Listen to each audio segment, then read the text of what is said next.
Okay so hi hello to all of you. और आज हम करेंगे वेक्टर का सेकंड पार्ट, हमारा जो टॉपिक छूटा हुआ था। ठीक है, vector part two, vectors part two. कोशिश, बहुत बड़ा टॉपिक नहीं है, छोटा ही टॉपिक है, but it is the backbone of physics. आप जब भी कोई कैलकुलेशन करते हो उसमें आपके फंडामेंटल्स जो होते हैं ना, this is like a fundamental plus minus of physics. ठीक, कोई डायग्राम बनाना, कुछ भी करना, तो समझ जो आएगी वो आपको वेक्टर से आएगी कि चीज कैसे चलती है। ठीक है, इसमें बेसिकली अगर मैं टॉपिक की बात करूं तो कुछ हम देखेंगे इस टॉपिक, इस स्पेसिफिक वीडियोस में। आई ट्राई टू कवर जो बचा हुआ पार्ट है वेक्टर्स का वो, and the third video will be released in which we will try to figure out to do some numerical on the vectors, है ना। इसके साथ कुछ एग्जांपल्स जो है वो मैं लेके चलूंगा, बाकी हम देखते हैं। ठीक है, हालांकि पिछली वीडियो में कुछ एग्जांपल्स कवर थे, बट स्टिल। ठीक है, तो basically topics to be covered is, ओहो, topics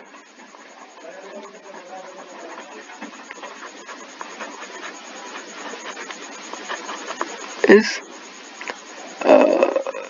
topics to be covered are आना चाहिए। ठीक है, product product of two vectors. ठीक है, और इसके अलावा क्या होता है, डॉट प्रोडक्ट, क्रॉस प्रोडक्ट। ठीक है, क्रॉस एंड डॉट प्रोडक्ट। ठीक है, ये दो चीज हो जाएंगी, और ज्यादा कुछ बचा भी नहीं है बाय द वे। ठीक है, सो वो कर लेते हैं, उसके बाद हम देखते हैं अगर हमारे पास कुछ कोई डाउट वगैरह रहता है तो। ठीक है, just give me a while.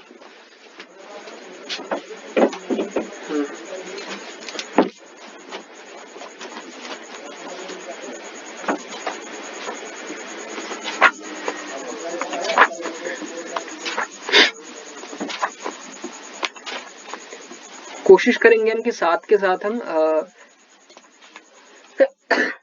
Pardon, कोशिश करेंगे कि साथ के साथ हम मेंस के सिलेबस को भी कवर करते हुए चलें। ठीक है, क्योंकि अगर आप मेंस कवर करने की कोशिश रखेंगे तो आपका ये रहेगा कि आप नीट तो क्लियर कर ही लेंगे और मेंस भी कवर कर लेंगे। ऐसा कुछ है नहीं कि मेंस कवर नहीं होगा, मेंस भी इजीली कवर हो जाएगा फिर। ठीक है, तो let me see, do we have anything extra, कुछ पिछले टॉपिक छूट रहे हैं, मैं देखता हूँ अगर वो कुछ कवर किया जा सकता है तो वो भी एक बार देख ही लो। ठीक है,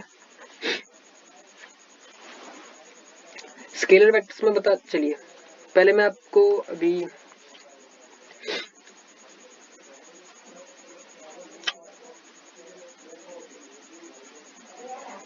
addition and subtraction of two vectors cover हो चुका है हमारा।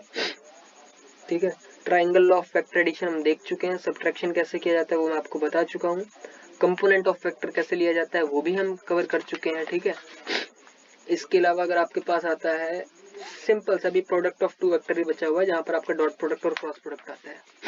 ठीक है, so let's start the topic. ठीक,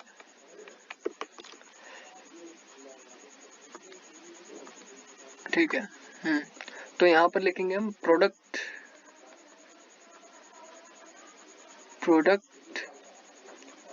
ऑफ टू वेक्टर्स। ठीक है, दो वेक्टर के प्रोडक्ट। वेक्टर का जो प्रोडक्ट है वो दो टाइप का होता है, एक आपका होता है क्रॉस प्रोडक्ट, जिसको हम लास्ट में मतलब थोड़ी देर बाद पढ़ेंगे। ठीक है, और दूसरा आपका होता है डॉट प्रोडक्ट। ठीक है, डॉट प्रोडक्ट और क्रॉस प्रोडक्ट को ही अगर आप देखें तो क्रॉस प्रोडक्ट को आप कई बार वेक्टर प्रोडक्ट भी कहते हैं। अरे बहुत बेकार चल रहा है ये प्रोडक्ट। ठीक है, और डॉट प्रोडक्ट को आप कई बार स्केलर प्रोडक्ट भी कहते हैं। ठीक है,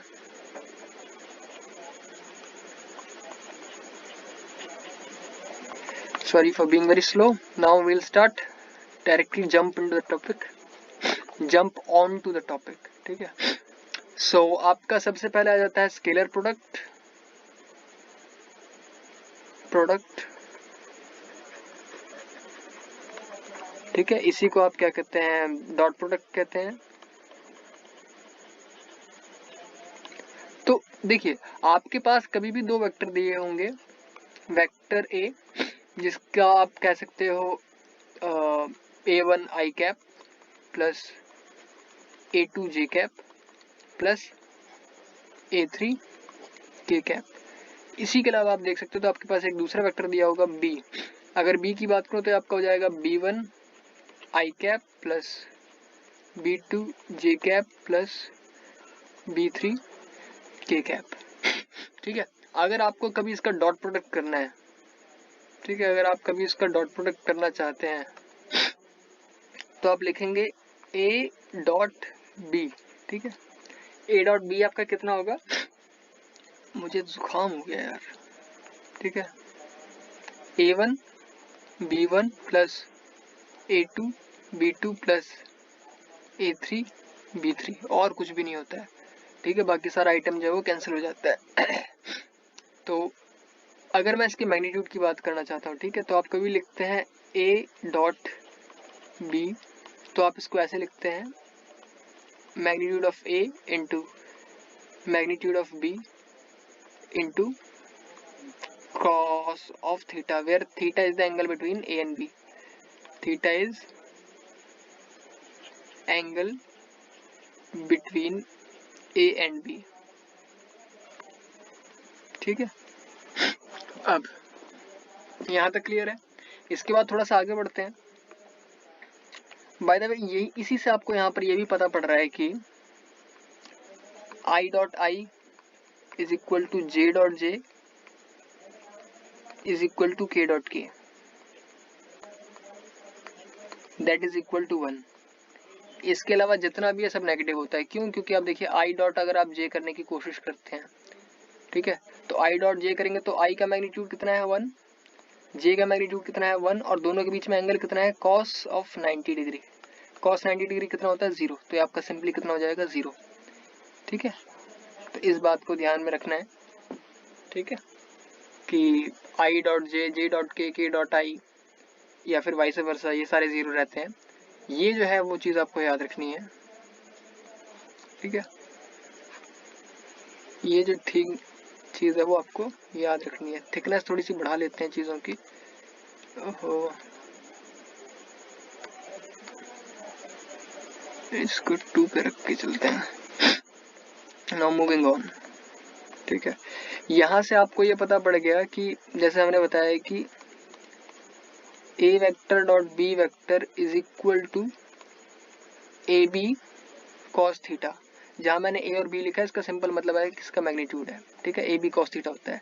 यहाँ से आपको क्या पता पड़ता है कि अगर आपको कभी थीटा निकालना है, एंगल निकालना है बिटवीन टू वेक्टर, आप यहाँ पर लिख सकते हैं एंगल बिटवीन टू वेक्टर्स। कैसे निकालेंगे? थीटा इज इक्वल टू, जैसे हमने यहाँ पर देखा, A dot B divided by the magnitude of A into magnitude of B। ठीक है, यहां से आपको जो फॉर्मूला मिला, ये जो फॉर्मूला है ये आपका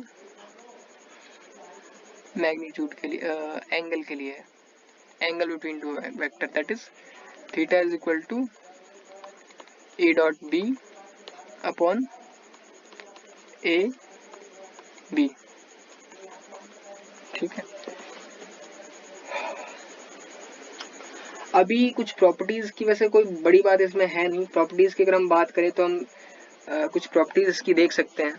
ठीक है, तो देखिए इसकी अगर मैं प्रॉपर्टीज की बात करता हूं तो आप यहाँ पर सीधा सीधा लिख सकते हैं क्या, प्रॉपर्टीज है ना।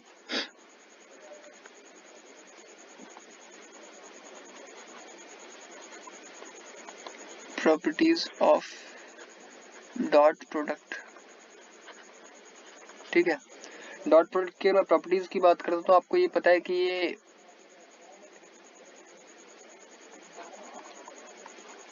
A dot B is equal to B dot A होता है। ठीक है, पहला। दूसरी अगर मैं बात करूं तो डिस्ट्रीब्यूटिव प्रॉपर्टी भी होती है इसकी, बी प्लस सी, ठीक है, vector A dot B plus C is equal to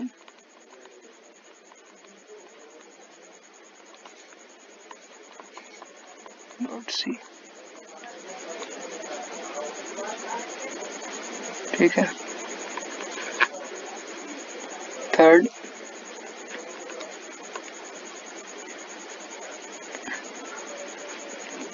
a dot b is equal to a into b cos theta, that is a into component of b, a into component of b along a, ठीक है, and vice versa, ठीक है। I dot I, J dot जे, के dot के हमने बता दिया आपको, ठीक है। I dot J is equal to वो जो था कि जीरो होता है वो हमने बता चुके हैं हम आपको, ठीक है। That is I dot J is equal to zero, है ना।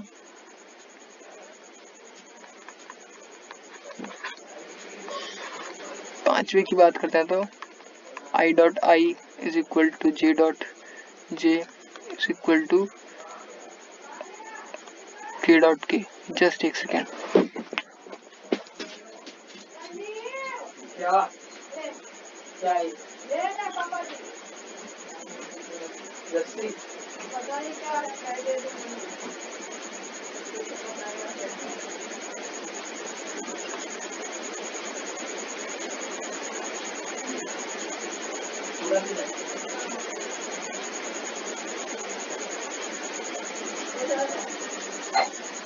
पानी मिलाएगा वहां पर रखो शरबत।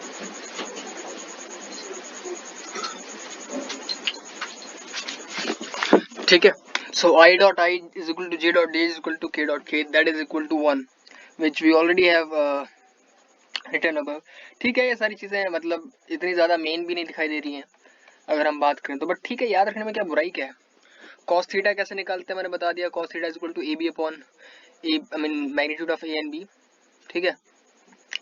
अब आपको चाहिए कि हाँ, एक ये चीज याद रख सकते हैं आप कि अगर दो वेक्टर है ना, इफ नॉट इफ ऑन नहीं कर लिखेंगे, if vector A is perpendicular to vector B implies a dot B is equal to 0, ठीक है। इसके अलावा कुछ नहीं चाहिए। अगर आपको कंपोनेंट चाहिए, ठीक है, component of A along b is equal to a cos theta is equal to a dot b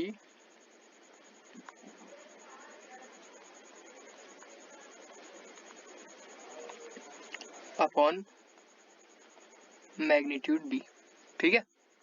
ये कुछ प्रॉपर्टीज हैं, याद रख लोगे तो बढ़िया है, नहीं रखोगे तो कोई दिक्कत नहीं है। एग्जाम्पल अगर कोई पूछे आपसे कि कहाँ पर ये यूज होता है तो आप सीधा सीधा लिख सकते हैं कि एफ, ठीक है।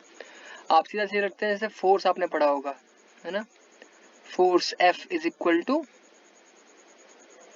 क्या होता है, सॉरी फोर्स नहीं, वर्क डन, वर्क डन आपने पढ़ा होगा, work done is equal to what, force into displacement, ठीक है। तो वर्क डन में आपको ये पता है कि W जो है, वर्क डन जो है वो आपका एक स्केलर क्वांटिटी है, फोर्स और डिस्प्लेसमेंट दोनों ही जो है आपकी स्केलर वेक्टर क्वांटिटी है। तो आप कई बार ये भी लिख सकते हैं W is equal to F S cos theta, ठीक है। यहाँ पर आपकी बात क्लियर होगी, ये इसका एक उदाहरण था, ठीक है। Work done by a force on a body, ठीक है, मैं एक एग्जांपल पढ़ देता हूँ आपके सामने। Work done by a force on a body F, sorry work done by a force F on a body is W is equal to F dot D S, ठीक है। एक बॉडी के द्वारा जो फोर्स लगता है, किसी एक फोर्स के द्वारा जो किसी बॉडी पे वर्क डन होता है वो होता है आपका एफ डॉट डी एस, ठीक है, या फिर F dot S, where S is the displacement of the body given that under a force F. अब आपको एफ पता हुआ है कि एफ कितना है, F is equal to 2i plus 3j plus 4k, ठीक है, न्यूटन, इतना न्यूटन है। एंड ठीक है, a body is displaced from the position vector r1 is equal to 2i cap plus 3j cap plus k cap. To r1 से किसी body को कोई बॉडी डिस्प्लेस हुई है r1 से r2, ठीक है, तो r2 की अगर मैं वैल्यू लिखूंगा तो r2 कितना हो जाएगा मेरा, i प्लस जे प्लस के, ठीक है, यहां तक बात क्लियर है। Find the work done by this force. अब इसको आप ऐसे मान सकते हैं कि आपका ये सिस्टम है, यहां पर थी आपकी बॉडी, यहां पर थी आपकी बॉडी r1 पे, ठीक है, r1 पे, और वो r1 से r2 पे चली गई है, ठीक है, यहां पर चली गई है। तो फोर्स किसने किया है, इस फोर्स की वजह से, इस फोर्स की वजह से आप लिखेंगे यहाँ पर F। तो आप देखिए डिस्प्लेसमेंट जब भी आपको निकालनी होती है, डिस्प्लेसमेंट, तो डिस्प्लेसमेंट क्या होता है आपका, फाइनल माइनस इनिशियल, है ना, position final minus position initial. तो आप यहाँ क्या लिखेंगे, displacement is equal to r2 minus r1, ठीक है। तो यहाँ पर देखिए 2 माइनस 1 बचेगा आपके पास 1, अगर मैं सीधा डिस्प्लेसमेंट की वैल्यू यहाँ पर लिखता हूँ, ठीक है, तो डिस्प्लेसमेंट क्या लिखूंगा मैं, displacement s is equal to, change तो नहीं है इसको, तो केवल डिस्प्लेसमेंट लिख सकते हैं हम, displacement s is equal to r2 minus r1 that is 1 minus 2 that is minus 1, ठीक है, आप इसको ऐसे लिख सकते हैं, i cap plus j cap plus k cap minus 2i cap plus 3j cap plus k cap, ठीक है। अब अगर मैं इसको डिस्प्लेस करता हूँ तो देखिए k से आपका k कैंसिल हो जाएगा, i1 माइनस 2i, ठीक है, मतलब तो ये कितना हो जाएगा आपके पास, माइनस i, ठीक है, माइनस i हो गया, j माइनस 3 जी, तो आपका हो जाएगा माइनस 2j, ठीक है। तो आपको डिस्प्लेसमेंट मिल गया, s is equal to minus I cap plus minus I cap minus 2j cap, implies force आपको पता है, फोर्स इज इक्वल टू कितना था आपको, अगर आपको एफ डॉट डी एस निकालना है, ठीक है, एफ डॉट एस निकालना है, तो एफ डॉट एस कितना हो जाएगा आपका, फोर्स की वैल्यू बताइए क्या थी, 2i cap plus 3j cap plus 4k cap, ठीक है, dot minus I cap minus 2j cap, ठीक है। तो अब अगर मैं इसको निकालना चाहूँ, ठीक है, तो ये कितना निकल जाएगा, आपको पता है a1 b1 plus a2 b2 plus a3 b3, ये आपका फॉर्मूला होता है। देखिए 2 into minus 1, 2 into minus 1 minus 2, 3 into minus 2, तो आप लिखेंगे माइनस 6 प्लस 4 इंटू 0, तो कितना जाएगा, माइनस 8 जूल, ठीक है, माइनस 8 जूल जो है वो आपका वर्क डन आ जाएगा, ठीक है। सिंपली ऐसे करना था इस फॉर्मूले को, क्वेश्चन को, खैर मैंने बहुत लंबा खींच दिया, इतने लंबे क्वेश्चन आते हैं। Find the angle between two vectors A and B, आपको ए और बी के बीच में जो एंगल है वो पता करना है। यहाँ पर मैं ए और बी दोनों की वैल्यू लिख देता हूँ एक बार, ठीक है।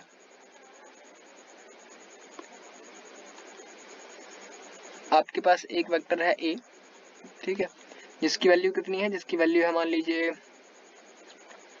2i cap plus j cap minus k cap, ठीक है। एंड बी की अगर मैं बात करता हूँ तो बी आपका कितना है, आई कैप माइनस के कैप। ठीक है, एंगल अगर हमको निकालना है इसके बीच का, ठीक है, तो देखिए एंगल कैसे निकाल सकते हैं आप, हमें पता है theta is equal to cos inverse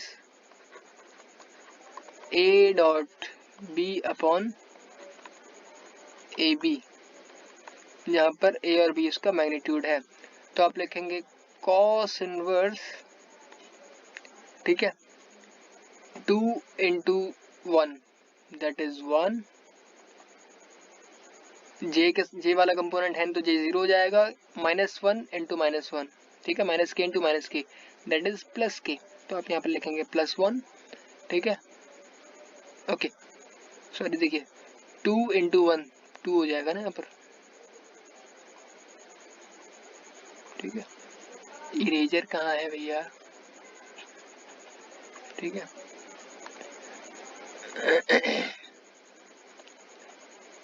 2i cap plus J cap minus के कैप इंटू में आई माइनस के अपॉन इसका मैग्नीट्यूड कितना हो जाएगा, 2 का स्क्वायर 4 4 1 5 5 1 6 अंडर रूट 6 ब्रैकेट 1 और 1 का स्क्वायर 2 का स्क्वायर अंडर रूट 2, ठीक है, मैग्नीट्यूड बाबू हम लिख चुके हैं, बात करना है हमको किसका, बात करना है हमको इसका, है ना, सो 2 इंटू 1 दैट इज 2, तो आप ऊपर लिखेंगे 2, -1 इंटू -1 के की बात कर रहे हैं तो आपको हो जाएगा +1, तो ये आपका आ जाएगा 3 under root 6 under root 2 cos inverse 3 upon under root 6 under root 2, ठीक है, सो इसको चाहो तो आप सॉल्व कर लो, ठीक है, 3 अंडर रूट मैं बताता हूँ इसका आंसर क्या आएगा, this is equal to cos inverse, देखिए अंडर रूट 9 है ये upon under root 6 into under root 2 under root 12 हो गया, ठीक है, 3 से कट जाएगा, ये जाएगा आपका 3 बार में और ये आपका कितनी बार में जाएगा, 4 बार में जाएगा, तो आपका अंडर रूट 3/2 हो जाएगा, ठीक है, so theta is equal to cos inverse under root 3/2 और अंडर रूट 3/2 थीटा कब होता है आपका 30 डिग्री में कॉस, ठीक है, तो एंगल कितना निकल के आ गया, theta is equal to 30 degree, बिल्कुल बेसिक से शुरू किया, इतना आसान, हाँ अभी कई, अच्छा चले एक क्वेश्चन और कर लेते हैं और लास्ट में फिर इसको खत्म करते हैं, ठीक है, आपको प्रूव करना है कि दो वेक्टर जो है आपस में परपेंडिकुलर हैं, ए और बी, ए और बी का मतलब क्या हो जाएगा यहाँ पर 2i cap minus 3j cap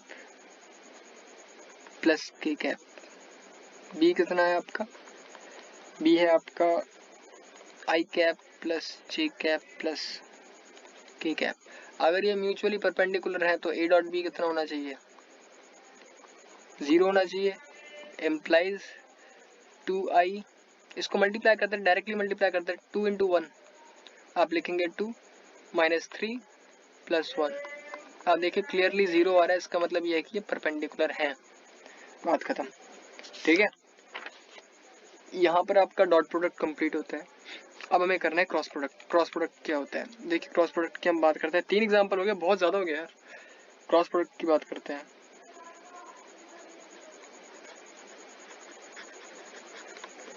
या फिर वेक्टर प्रोडक्ट,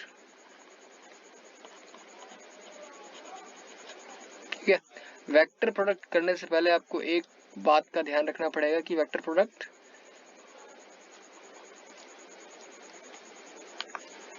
ठीक है, आपके पास एक है आई जे और के, ठीक है, अब देखिए वेक्टर प्रोडक्ट से पहले आप ये देखिए कि आई का अगर जे के साथ क्रॉस हो रहा है तो ये आपको के देगा, जे का अगर आपको के साथ क्रॉस होता हुआ दिखाई दे रहा है तो आपको आई देगा, देखिए मैं बिल्कुल उसी फैशन में चल रहा हूँ जिस फैशन में आपको मैंने फिगर बना के दिया हुआ है, अगर के का आपके आई के साथ मल्टीप्लाई हो रहा है तो आपको जे मिलेगा। अगर सीरीज उल्टी हो जाती है, अगर मामला उल्टा हो जाता है, मान लीजिए अगर जे के साथ आपको आई का वो होता दिखाई देता है तो आपको माइनस के मिलेगा, के का आपको जे के साथ होता हुआ दिखाई दे रहा है तो आपको माइनस आई मिलेगा, और आई का आपको के साथ होता हुआ दिखाई दे रहा है तो आपको माइनस जे मिलेगा। ठीक है, इन सारी बातों को ध्यान रखते हुए आपको ये भी ध्यान रखना है कि आई क्रॉस आई 0 होता है, जे क्रॉस जे 0 होता है, और के क्रॉस के भी 0 होता है। ठीक है, इतनी बात क्लियर है। आप चाहो तो इस फॉर्मूले को लगा सकते हो, ये मैंने आपको बेसिकली वैसे बता दिया। ठीक है, और दूसरी बात अगर मैं देखूं तो आप देखिए ए डॉट बी क्या होता है, इसकी पहले तो थिकनेस बढ़ाओ। ठीक है, vector A cross vector B, ये क्या होता है आपका magnitude of A to magnitude of B into sine theta. I am talking about the magnitude here, ये उसका मैग्नीट्यूड रहेगा वेक्टर का। डायरेक्शन क्या रहेगी, जो कि इन दोनों का क्रॉस होकर के आएगा मामला। ठीक है, वो इसकी डायरेक्शन रहेगी। तो डायरेक्शन की अगर मैं बात करूं, ठीक है, तो ये तो आपका हो गया। अगर मैं यहाँ पर ये भी कह सकता हूँ कि देखिए एक और चीज, अगर ए क्रॉस बी आपको सी दे रहा है, इम्प्लाइज बी क्रॉस ए आपको माइनस सी देगा। ठीक है, यहाँ पर आपको एन कैप भी लिखना चाहिए। एन कैप जो आपको उसकी डायरेक्शन में आपका यूनिट वेक्टर होता है। ठीक है, यहाँ तक बात क्लियर है। अब क्या कर सकते हैं हम आपका ये, ठीक है, अब हम क्या कर सकते हैं,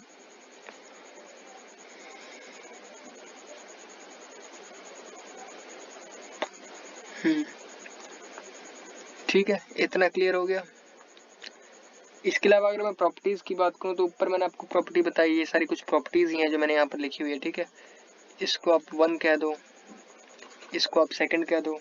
ठीक है, थर्ड आप ये कह सकते हो कि A cross B plus equal to A cross B plus A cross C.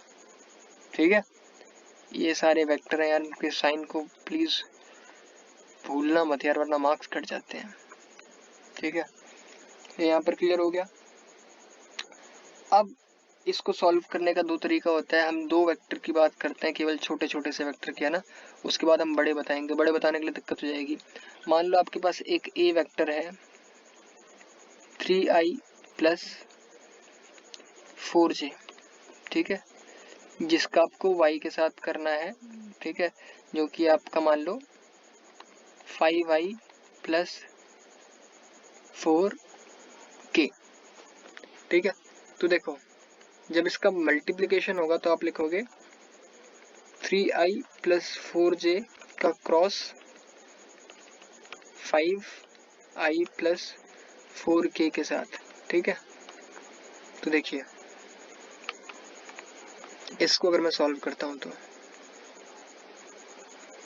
ठीक है, 3 इंटू 5 15, आई क्रॉस आई कितना होता है, आई क्रॉस आई कर देते हैं इसको। ठीक है, प्लस 3 इंटू 4 12 आई क्रॉस के। ठीक है, प्लस, ठीक है, प्लस मैं यहाँ पर लिख सकता हूँ कितना, 4 क्रॉस 5 20 इंटू जे क्रॉस आई, प्लस 4 क्रॉस 4 16 इंटू जे क्रॉस के। ठीक है, देखो आई क्रॉस आई 0 खत्म। ठीक है, आई क्रॉस के क्या होता है, आई क्रॉस, इधर देखिए, this is equal to I cross के क्या होता है माइनस जे, जे क्रॉस आई क्या होता है माइनस के, जे क्रॉस के क्या होता है आई। तो आपका आंसर क्या हो जाएगा 16i minus 12j minus 20k। ये एक सॉल्यूशन था इसका।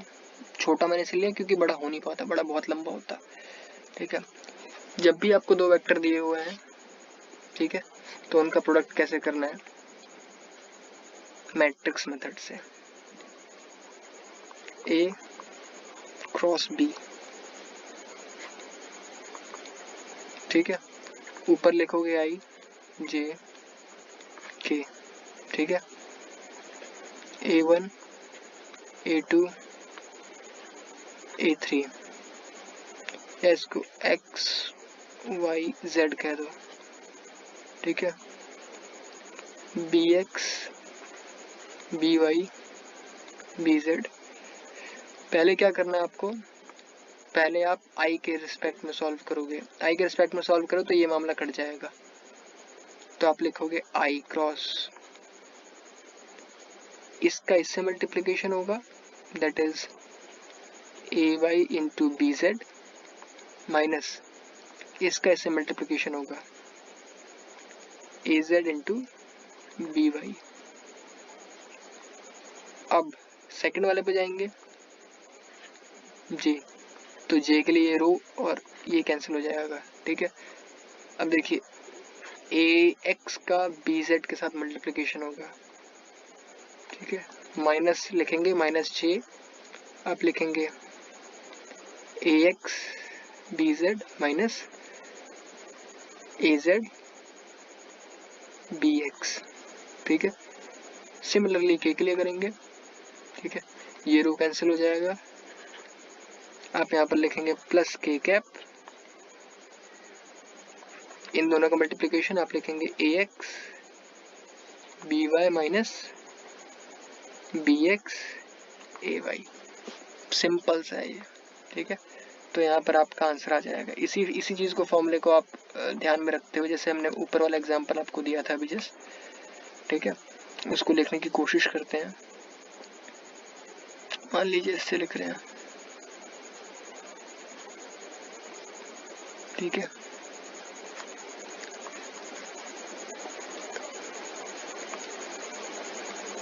तेनू मेरी लैना कितने पड़ियां पड़ियां लकड़कियां। Okay, so you'll write 3i, मैं इस वाले क्वेश्चन को देखता हुआ चल रहा हूँ, 3i प्लस 4j मल्टीप्लाई और आपका 5i प्लस 4k के साथ, ठीक है। तो जैसे मैंने बताया था आपको, आप यहाँ पर लिखेंगे, ठीक है, आप इसको लिख सकते हैं I इंटू 4 4 जा 16, 16 माइनस 0, ठीक है, 16 माइनस 0, ठीक है। फिर आप लिखेंगे माइनस J, J के लिए लिखेंगे तो क्या हो जाएगा आपका 3 into 4 12 minus 5 into 0 0 plus K के लिए लिखेंगे, ठीक है, K के लिए आपका ये आइटम गायब हो जाएगा, बचेगा केवल ये, तो इसमें इससे मल्टीप्लिकेशन और इससे मल्टीप्लिकेशन, ठीक है। K के लिए क्या हो जाएगा 3 इंटू 0 0 माइनस 20। तो आप इसका सिंपल सा आपका आंसर आ गया। देखिए बहुत बहुत शॉर्टेस्ट है ना, आप आराम से इसका आंसर लिखेंगे 16i cap minus 12j cap minus 20 k cap. आशा करता हूँ ये दोनों आंसर सेम है,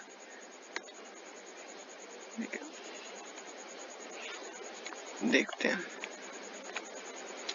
फिर ना कहीं तुम्हारी हुई मर जानी है, ये देखिए है ना, यहाँ आपको दिखाई दे रहा है ये आंसर और ये आंसर डिट्टो है ना, 16i cap minus 12j cap and minus 20, खत्म।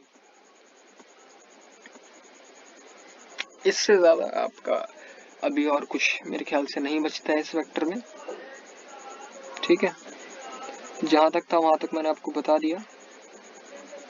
इसका यूनिट वेक्टर आप निकाल सकते हैं कि ये जो डायरेक्शन है इसकी कहाँ है। आप, कोई पूछता है कि नए वेक्टर की डायरेक्शन क्या हो जाएगी, है ना, कोई आपसे ये बोल दे, ठीक है। अच्छा, also vector A cross B जो आपका होता है, ये आपको एक सी वेक्टर जो देता है, ध्यान रखने वाली बात है, दिस C, ठीक है, implies C is perpendicular to A, ठीक है, C is perpendicular to B, ठीक है, या फिर मैं ये कह सकता हूँ कि C is perpendicular to the plane of AB, AB का जो प्लेन होगा, ठीक है, उसके परपेंडिकुलर होगा ये वेक्टर C, ठीक है, इस बात को जरूर ध्यान रखना। ये इतना मेरे ख्याल से मामला क्लियर होना चाहिए और now we can move ahead. इसके अलावा कुछ बचता नहीं है इसमें, कुछ डॉट प्रोडक्ट्स हैं, मतलब कुछ प्रोडक्ट हैं जो कि आप कर सकते हो। अगली क्लास में हम क्वेश्चन करने की कुछ कोशिश करेंगे और यहाँ पर आपका वेक्टर जो है वो खत्म हो जाएगा। नेक्स्ट क्लास का कुछ टॉपिक रहेगा हमारा, एक आध क्वेश्चन करेंगे और रेनमैन प्रॉब्लम जो है वो हम इस पर सॉल्व करने की कोशिश करेंगे, ठीक है, कि रेनमैन क्या होता है। कभी आपको डायरेक्शन निकालनी है कि किस डायरेक्शन में होगा ये वेक्टर सी, है ना। तो अगर मैं सी की बात करता हूँ तो आप जानते हैं कि c vector can be written as vector c into c cap, implies c cap is equal to A cross b divided by a b sine theta. ये यहाँ पर इसका मैग्नीट्यूड है, यहाँ पर इसका मैग्नीट्यूड है, इसको भी आप थोड़ा सा याद रखेंगे, ठीक है। थैंक यू, नेक्स्ट क्लास में मिलते हैं और नेक्स्ट क्लास में हमारा टॉपिक रहेगा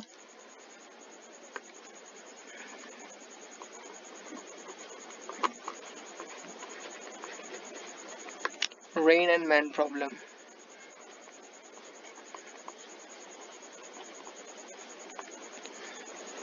ठीक है, रेन मैन प्रॉब्लम हो गया, उसके बाद रिवर बोट प्रॉब्लम होती है कई बार, ठीक है।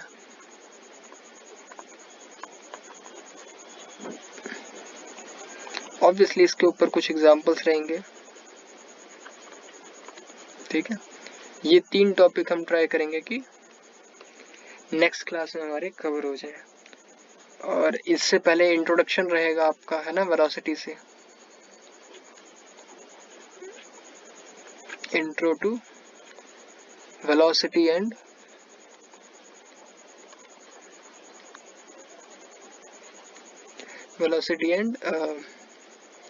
स्पीड, ठीक है।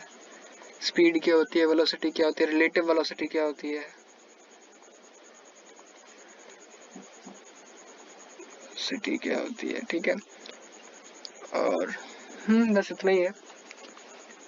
फिर ना कहीं तुम्हारी हुई मर जानी, प्यार दीवानी हुई, ठीक है।